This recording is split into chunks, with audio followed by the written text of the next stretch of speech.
ಇದೀಗ ರಾಷ್ಟ್ರ ಧ್ವಜಾರೋಹಣ, ರಾಷ್ಟ್ರಗೀತೆ ದಯವಿಟ್ಟು ಎಲ್ಲರಿಗೂ ಅತಿರಿಕ್ತ ಗೌರವವನ್ನು ಸಲ್ಲಿಸಬೇಕು.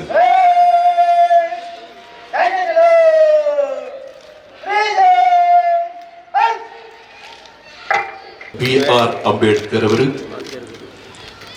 ರಾಷ್ಟ್ರಪಿತ ಮಹಾತ್ಮ ಗಾಂಧಿಯವರು, ಸನ್ಮಾನ್ಯ ಸಚಿವರು ಹಾಗೂ ಎಲ್ಲ ಗಣ್ಯರಿಂದ ಪುಷ್ಪಾರ್ಚನೆ.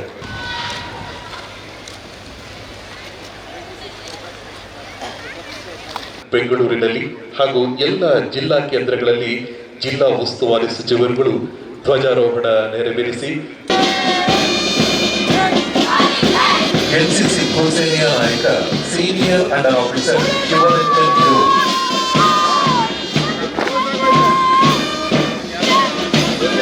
ಎನ್ಸಿಸಿ ನೌಕಾದಳ Shreya B P senior cadet captain ಮೀಸಲ್ಪಡೆ 5ನೇ RSI ಜಿ ಬಸವರಾಜ್ ಅವರ ನೇತೃತ್ವದಲ್ಲಿ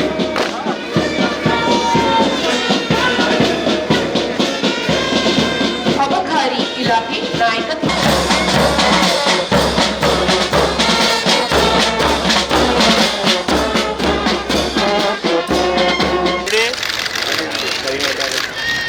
ಆಕರ್ಷಕ ಬಲೂನ್ಗಳನ್ನ ಸನ್ಮಾನ್ಯ ಸಚಿವರು ಹಾಗೂ ವೇದಿಕೆಯ ಮೇಲಿನ ಎಲ್ಲ ಗಣ್ಯರು. ಚೊಚ್ಚಲ ಖೋಖೋ ವಿಶ್ವಕಪ್ನಲ್ಲಿ ಭಾರತೀಯ ತಂಡಗಳ ಈ ಅಮೋಘ ಸಾಧನೆ ಇತಿಹಾಸದ ಪುಟಗಳಲ್ಲಿ ಶಾಶ್ವತವಾಗಿ ಉಳಿಯಲಿದ್ದು, ಮೈಸೂರು ಜಿಲ್ಲೆಯ ನರಸಾಪುರ ತಾಲೂಕಿನ ಗುರುಗುರಿನ ಯುವತಿ ಚೈತ್ರ ಬಿ ಅವರು ವಿಶ್ವ ವಿಜೇತ ಮಹಿಳಾ ಖೋಖೋ ತಂಡದ ಭಾಗವಾಗಿರುವುದು ನಾಡಿನ ಹೆಮ್ಮೆಯ ಸಂಗತಿ.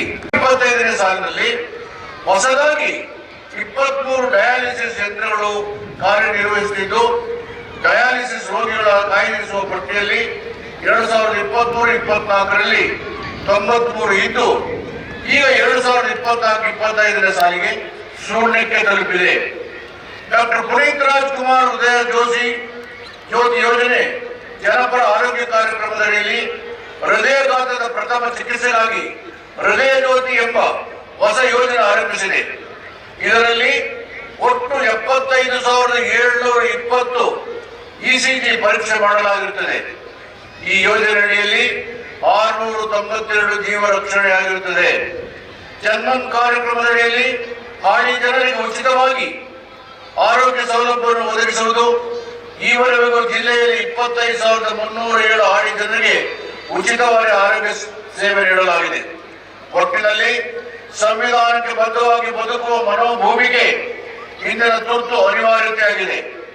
ಆಗ ಮಾತ್ರವೇ ಸಂವಿಧಾನ ಅತಿ ಶ್ರೇಷ್ಠ ಮೌಲ್ಯಗಳಾದ ಸಮಾನತೆ, ಸ್ವಾತಂತ್ರ್ಯ ಮತ್ತು ಮಾತೃತ್ವಗಳಿಗೆ ನಿಜವಾದ ಅರ್ಥ ಬರುತ್ತದೆ. ಎಲ್ಲರಿಗೂ ಗಣರಾಜ್ಯೋತ್ಸವದ ಹಾರ್ದಿಕ ಶುಭಾಶಯಗಳು. ಜೈ ಹಿಂದ್, ಜೈ ಕರ್ನಾಟಕ.